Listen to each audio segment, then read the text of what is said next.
Hello viewers, how are you? I hope you have a very good day. Today we are having a very special guest, that is Mr. Simon Kamau, who is the senior chief and the chief in charge of Biashara location in Thika West Sub-County.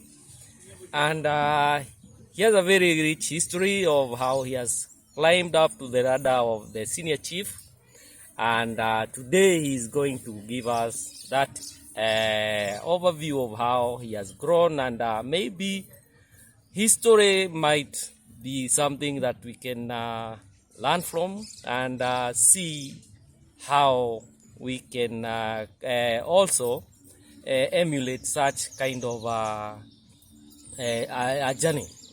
Now, Bwana Chief, maybe you can start by telling us your names and maybe who is Simon Kamau, where does he come from, or can we have you express yourself? Yes, thank you very much, Mr. Jemo. My name is Simon Kamau. Born from Murang'a County, in an area, in a village known as Makuyu. I was born from a very humble background. My both parents were people who struggled with life. My mother used to work in coffee plantations. We are in Kakuzi. My father was a tractor driver with very minimum wages. I'm born in a family, a very big family. We were born 11 of us. I am the seventh born in our family. And you can imagine now the struggle to bring up children in that number, feeding them, taking them to school. And I grew up like any other normal child. But at the age of 4 years, my father's brother came over, and because I was named after him, he said he requested my father he would like to stay with me in his home, which my father and my mother agreed. And so it's a burden that has been relieved out of them because of the Raj family. So I grew up, went to school in a public school known as Kirwea Boys Primary School. And after my primary school, I joined Karumande High School, that is in Gichogo in Murang'a County, for my Form 1. Then because of issues of weather, then I was transferred to Baricho High School, still in Murang'a County, where I went through to my O levels. But I can tell you the journey in my high school and in my primary school was not very smooth. And being brought up in a family where you've not been born, you can imagine the challenges. I can tell you when I was in high school, from Form 1 to Form 4, nobody ever visited me in high school, because my parents even getting fare to come to school was a problem. But I managed myself and struggled through, and I went through high school. So when after the O level I went back home,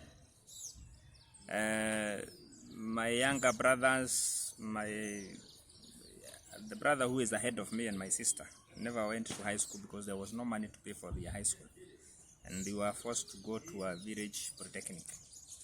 So when I went back home, and I lost my father when I was in class 8, and then the only brother who was capable also passed on the following year. That is in 1986, my father passed on. My brother passed on in 1986. He was our second born. Then in 1991, our firstborn also passed on. And the family was left shaking. So I struggled. That is when Murang'a Teachers College was being constructed. And I remember I did my casual job for a few days. And the savings I got 450 shillings. I started a small business in my home village, that is Makuyu. That is the nearest shopping center. And I started selling mitumbas. I could rush to the Komba, bring over, sell, do the business. But after a few months, you know the relationships within the village. So the business started going down. It was not doing very well. Then I decided now I'll have to move out of my village. And I moved from Makuyu, went to Meru, a place called Maua. Just trying to hustle my way through. I did my feasibility, so it was a good place to do business. Then of course, I went back home. Then I met my village age mates and some who are older than me. And they told me, we can still survive in Nairobi, not necessarily you go to Meru. So I changed my mind and I moved to Nairobi, where I started doing business as a hawker in Nairobi. We could do business during the day in Nairobi town. By then, the PC was, Joseph Kakuzi was the PC in Nairobi. And of course, it was not a smooth way to do hawking in Nairobi. So it was up and down, up and down. Then we moved as a group in, and we started another small market next to Nairobi City Stadium, where we went on hawking. By then, the only place I could afford to live in was Runga Runga, which is a slum. And we were sharing one room, 4 of us. So life has not been easy. I was there in 1991 and 1992 and part of 1993. Then of course, I moved into Thika. My brother had just come into Thika, so he requested me to come to Thika. But it took some time before I made up my decision, because I was comparing the hawking in Nairobi, hawking in Thika being a small town. But eventually I made my decision and came over to Thika, where I Now tell us, you say you did some hawking in Nairobi, then decided to shift base to Thika. Now, how was business in Thika? Was hawking a very viable option, or compared to Nairobi, how did you find the place? At first, as I have said, it was not a very easy decision to make to move from Nairobi to Thika. But when I decided to come to Thika, I did also my feasibility and identified some gaps in the market. So when I joined, I decided, that is in April 1993, I came to Thika and found that the hawkers who were there, with the experience of hawking in Nairobi, so I came with a new concept, and I was selling men's coat and trousers. Those who are in Thika could not, they were not aware that you could buy mtumba, iron it properly, and then it looks a smart dress. So that is the concept I came with. And because I was determined, and whatever I had decided when I left home, it's forward ever, backward never, because I had nothing to go back to the village to pick. Okay, let me get this point. Yes. You say you came and identified a gap. Yes. And you took advantage of that gap. Meaning, you are trying to tell us that whenever you want to start any venture, it's about trying to take advantage of the gaps that are there. Yes, yes. Maybe you can elaborate on that, please. Okay, when I came, because I had the experience from Nairobi, and when I came to Thika, I had to do my feasibility study, look at the appropriate location where I could start business. Then the gap that I found, there were no people who used to sell good mitumbas. We used to call the mitumbas camera or first choice. So that is the concept I came with. Then I could buy my mitubas in Gikomba. They do very good ironing. So there were no, the coat could spread well. Then the trousers were well ironed. We could do some small repairs to make it a good design. So when I came and opened the business, I rented a kibanda by then at 200 shillings per month. It was a big kibanda. I told the owner I could only use half of it because I wanted to make a very good and smart boutique, which I did. And I remember the first day I opened, the customers flocked in my kibanda, and I sold 5 coats and around 6 trousers. Even the neighbors could come and ask me, where do you get these coats? Because they were not well informed about the business. So that's how I identified the gap, and the business started doing well. Now, basically, who are were the main clients that you can say those were these where I based my clientele from. Then number 2, how did they come to know about your business? Because you are new, you have started a new kibanda, and how did you make them aware of your presence? What I did, as I've said, you first do the feasibility. Where my kibanda was located, it was along the road, that is Magoko Road. Currently, it is opposite Huduma Center Thika. So as the passers-by passed along the road, they could identify, and they were well captured by my display, because even the arrangement of the display matters.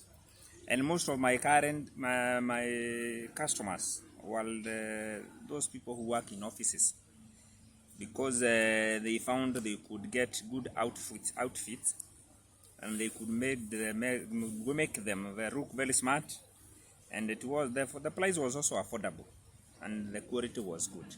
Now we are talking of now you are in Thika, you are now hawking, you are selling coats, and you have started picking.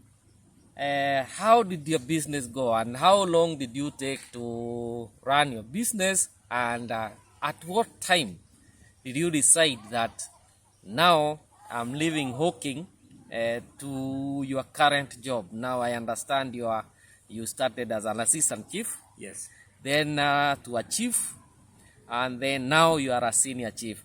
Now, how did you get now? I want to understand how this hawker climbed that ladder to the position, the current position that you are in. Thank you very much, Bwana Jemo. As I've said, after identifying the gap, the customers, I got customers very quickly, because there were so many referrals. Where did you get this code? Somebody could come with the customers. So the business grew very fast. And I was so happy because I was able even to rent a single room in Makongeni, where I was paying 600 shillings. And it was to my comfort. So after doing that business since 1993 in Thika town, the business started growing. And in 1996, that is when I got married. And when I got married, life just continued normally, because I could get some few coins to pay my rent, take care of my family. Then from 1993, I started joining some other groups, and people could even identify my leadership skills, because in every group I joined, I was either elected as the secretary or the chairman.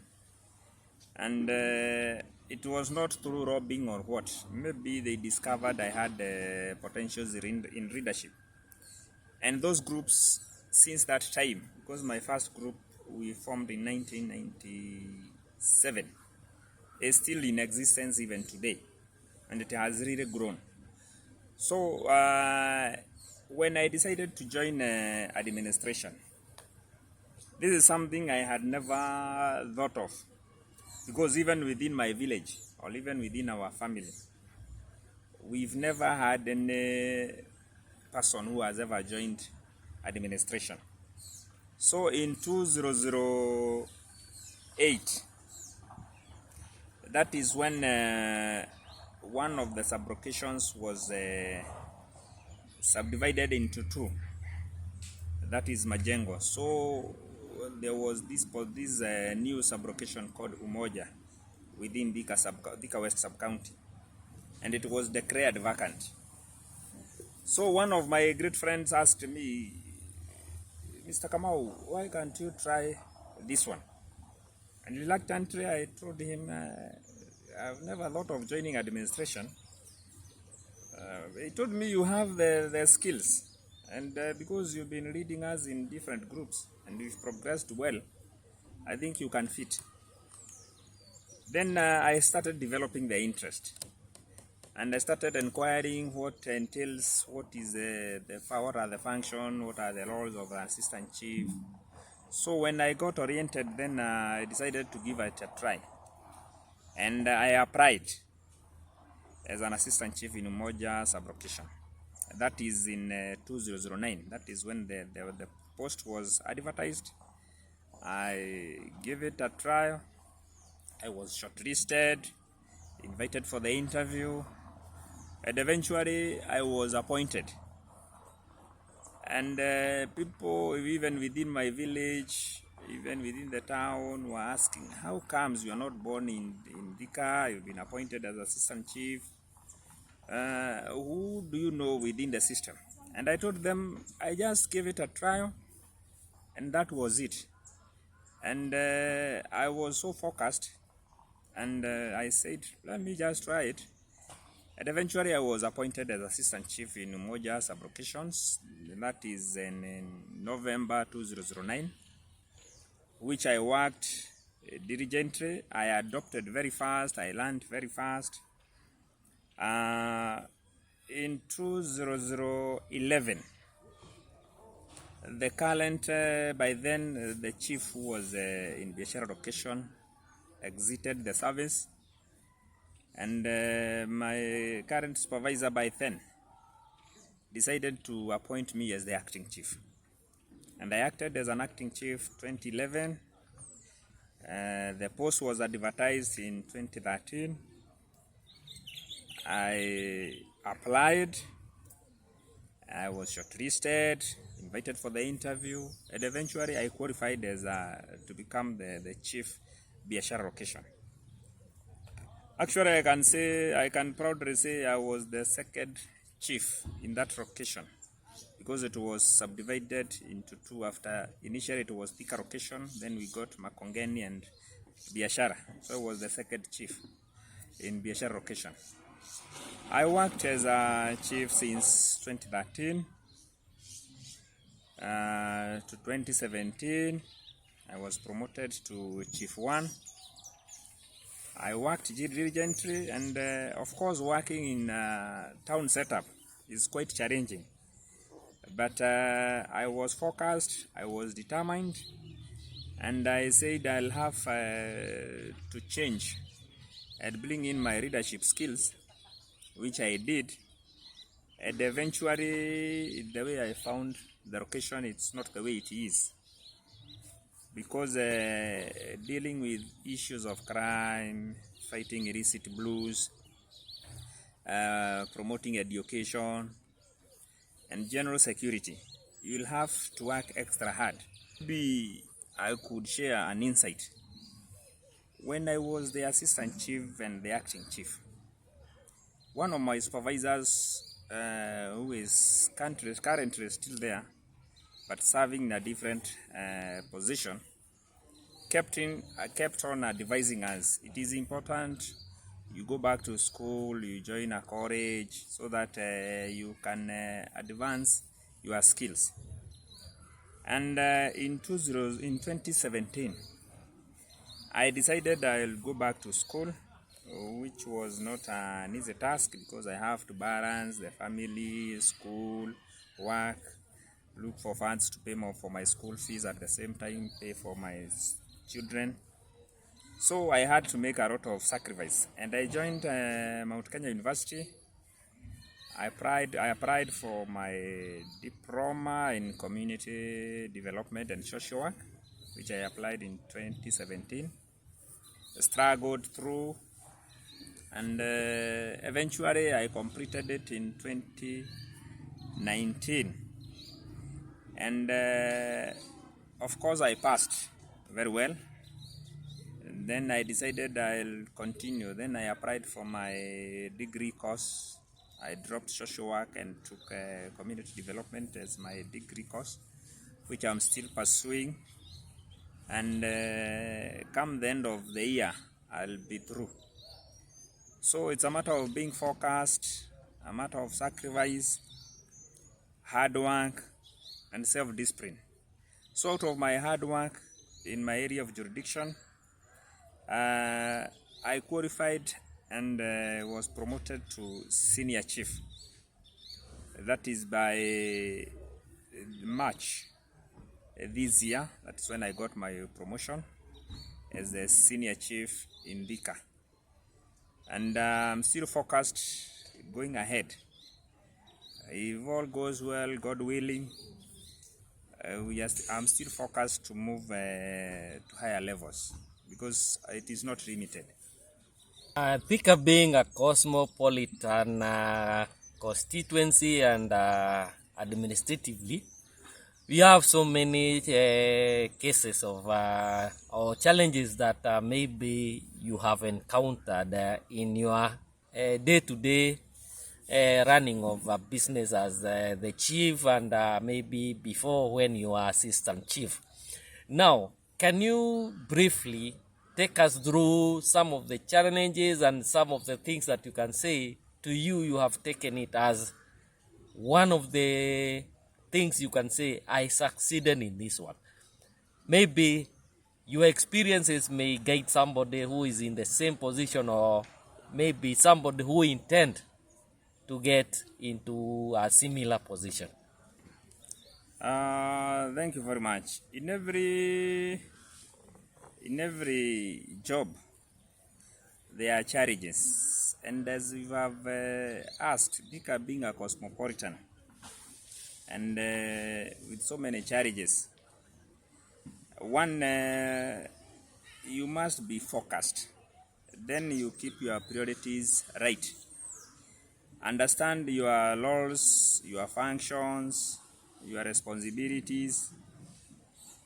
Then you make it your priority. So in my life of duty, when I was appointed as an assistant chief, actually there were 2 villages within my area of jurisdiction that gave me the biggest challenge, because they were full of illicit blues. Almost 70% of the households either brewed or sold illicit blues. And I told myself, since I've been employed and I'll have to take care of my community, which is entrusted upon myself, I decided I'll wind up the illicit blues at all costs. I did the mapping out of the areas. Then I did several meetings with the community around, and I involved the community. And when the community told me, now we are in your support because this menace has been here for long, I started with a village known as Madarau. In that village, I worked on it day and night, weekdays, weekends, and today I can proudly say it is illicit blue free, 0%, 100%. Then after that I moved to the next village, which was around 80% blue ones, peddlers, that is Gashagi village. And that was the village that actually all the major blues lived in. And that was the large market of illicit blues in Thika. And being next to a market, there were so many customers. In fact, they were throwing like they are going for a meeting. So I told myself, this is now the village. After doing several balazas with the Wananchi, even some challenged me, then they told me, they are Bona Assistant Chief. We've got so many chiefs who've come around. And this Pombe has been here for so long. I don't think you can manage to wide it up. And I promised that, Mzee, I'll do a meeting at the same point and tell you now it is illicit blue free. I engaged all my effort, of course, with my colleagues, because I believe in teamwork. And we worked day and night. In that village, there is River Chania, where we had 32 jikos of changa. And it was not an easy task. So I could organize for raids, engage my counterparts across the river. We conducted joint raids continuously. Of course, there are challenges. They could dig holes deep inside the drums where they are doing the blues. So even to remove the drums from the soil, it was not easy. But of course, it was not a short fight. We did it. We charged people in court. And Bonajemo, I can tell you, if you want to succeed in the fight against illicit blues, don't engage yourself with any illicit money from the bluers, because that is the biggest mistake we do. When you engage yourself with illicit money, then you cannot be able to fight the bluers. And that is something I told myself, I better sleep hungry, but I will not engage myself in illicit blues, in illicit money. Okay, to cut you short, maybe can you tell us what about the security aspect? Is there any relationship between the blues and the security, between the cosmopolitan nature and insecurity? What can you say? Previously, maybe you can tell us maybe how was the background of the insecurity in Thika, and now, currently, how is it? Bonajemo, I can tell you for sure, before I maybe start talking about issues of security, I can conclude by saying, if you visit now my 3 villages which are within my area of jurisdiction, that is Umoja, Gashagi, and Madarao, they are all illicit blue free, 100%. And that is something I'm very proud of it, because I won the war and it was not easy. On issues of security, Thika being a cosmopolitan, and you can imagine now my area of jurisdiction covers both the Thika town CBD, we have the posh estates within, and we still have the villages. And you have to balance. And on security issues, the way to go about it is involve the security agents. That is, you stay close with your OCS. By then there was the administration police. We used to work with them very closely. Then of course you enhance the patrols. And by dealing with the Wananchi, you have to educate them. Then you have to build a very good public relations, because you also want to involve other community members. We have people who have retired in the forces. They actually assist in management of security, because they give you the tips. And when you are dealing with issues of security, you have to be very fair. You approach issues of security without fear and favor, because that is where the challenge comes. You are fearing this and so, you are favoring this and so is your relative. But if you balance and you engage the security agents, by then Thika town was involved with so many issues of pickpocketing in Thika town. And I can proudly say issues of pickpocketing those are stories of the past. Because I remember there was one day I conducted, of course, with my team and with my supervisor, a very big raid in Thika town. When I was given some information, some intelligence. That is why when you involve the public, the management of security becomes very easy. And they told me a certain stall in a certain building, that is where stolen mobile phones are sold. I remember we raided that stall, and we recovered over 100 mobile phones and accessories, which the owner could not explain the source or who are the owners. And he doesn't do any repair work of the mobile phones. So after that raid, the issue of pickpocketing ceased, because once you cut the market of any stolen goods, then the business collapses. So we can say the issue of pickpocketing, we are done with it. We've engaged other security agents. We do patrols, we gather intelligence. You handle what you cannot you can handle, what you cannot handle, you cascade it up to your supervisors. And consultation has been the key pillar. All right.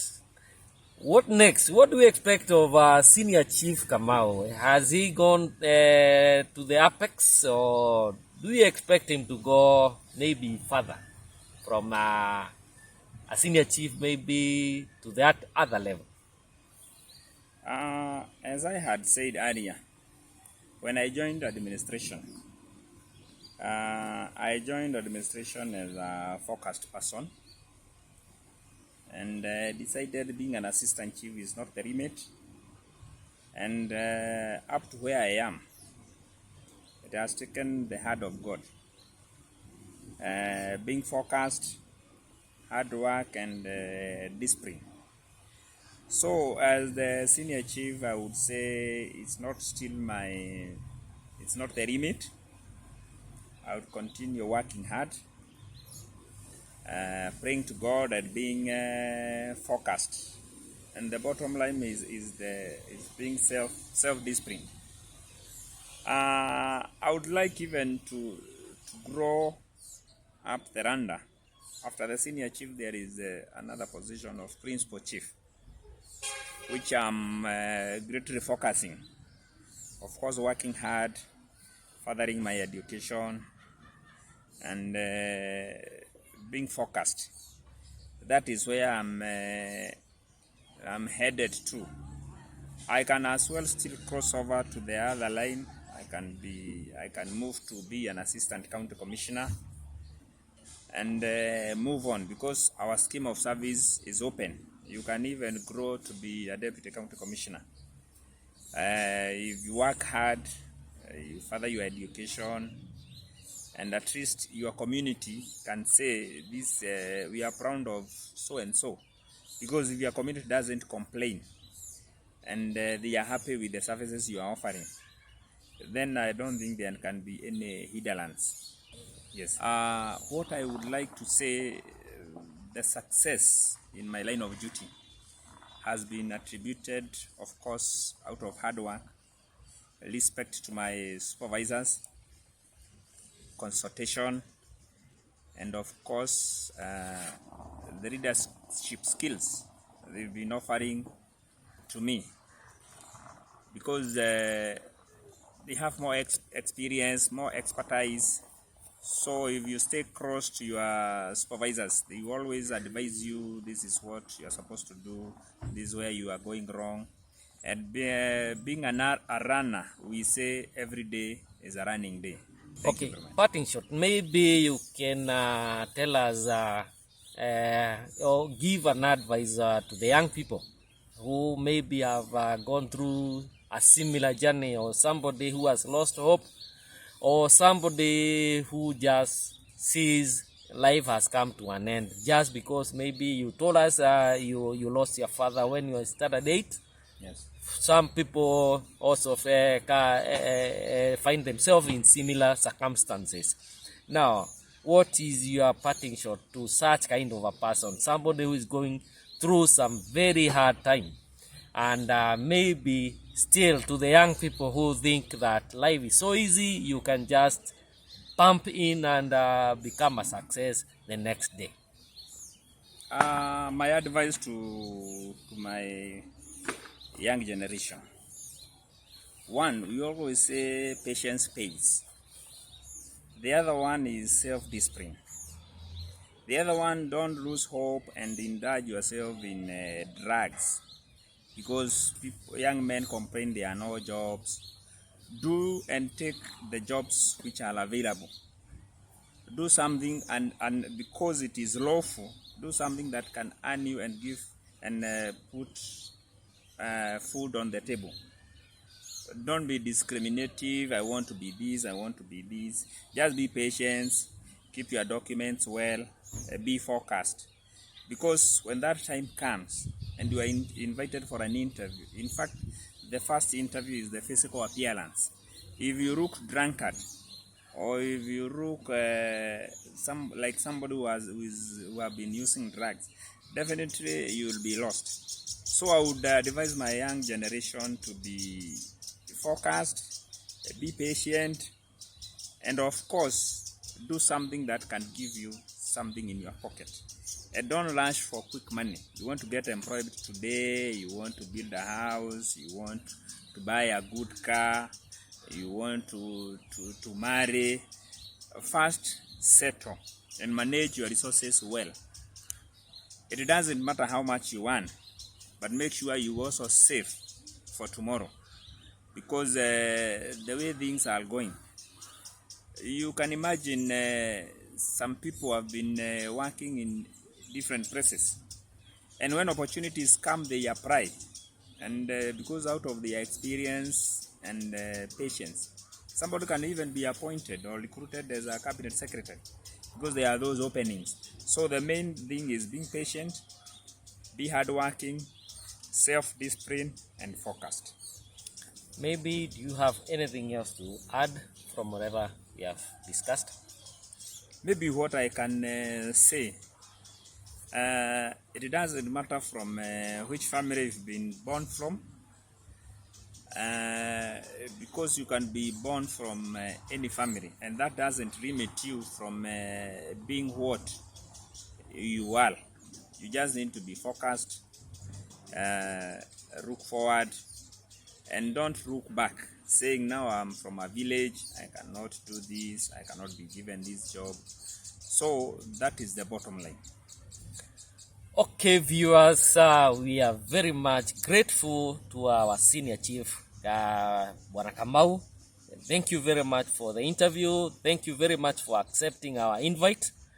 We appreciate whatever you're doing, and we pray and hope that you're going to go higher and higher and higher. At least we have somebody we can get proud of. We are proud of your achievement. We also want other people to emulate the kind of vigor that you have been doing it. So thank you very much, and thank you very much our viewers for watching, and keep on watching Thika Town Today 3T for this and more of similar interviews. If you have a story, if you have a story that you think that you can inspire somebody, if you have something that you want to share, kindly get in touch with us, and we are going to feature you in our future program. And with that, we say very much thank you to everyone for watching, and thank you, Bwana Chief, for accepting our invite. We also would want to thank Nightfall Park for allowing us to have this interview in this place. Nightfall, thank you very much for this. It's a nice place. I can see very good ambience, very good atmosphere, and we also encourage people, maybe when you get time, you can visit Nightfall Park for some refreshments and some good things that are here. Thank you so much, and thank you, and God bless you.